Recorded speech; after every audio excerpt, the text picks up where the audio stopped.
होणाऱ्या सून मी ह्या घरची ही लोकप्रिय मालिका आज चालू नसली तरी यातील कलाकार आणि पात्र आजही प्रेक्षकांच्या मनात घर करून आहेत.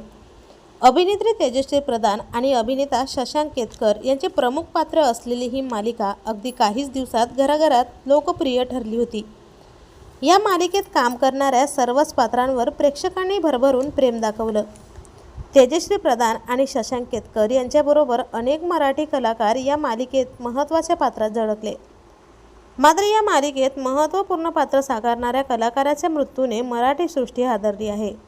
चला तर मग जाणून घेऊयात कोण आहेत ते मराठी कलाकार व काय आहे संपूर्ण माहिती. पण तत्पूर्वी चॅनलला अजून तरी सबस्क्राईब केलं नसेल तर नक्की सबस्क्राईब करा, जेणेकरून मनोरंजन विश्वातील असेच महत्त्वपूर्ण अपडेट तुम्हाला मिळत राहतील. मित्रांनो, या मालिकेत सदानंद बाल म्हणजे सदा ही विनोदी भूमिका साकारणारे ज्येष्ठ मराठी अभिनेते अतुल परचुरे यांचे निधन झाले. त्यांनी हृदयविकाराच्या झटक्याने या जगाचा कायमचा निरोप घेतला. त्यांच्या निधनाची अचानक बातमी समोर येताच मराठी सृष्टी कायमची पोरकी झाली आहे. त्यांच्यासारखा कलाकार मराठी सृष्टीला लाभणे म्हणजेच मोठे भाग्यच होते. त्यांच्या जाण्याने एक उभरता तारा सिनेसृष्टीने कायमचा गमावला आहे. आजही अनेक कलाकार त्याची आठवण काढताना दिसतात. तर आपल्या वायन मराठी न्यूजतर्फे या दिग्गज मराठी अभिनेत्याला भावपूर्ण श्रद्धांजली.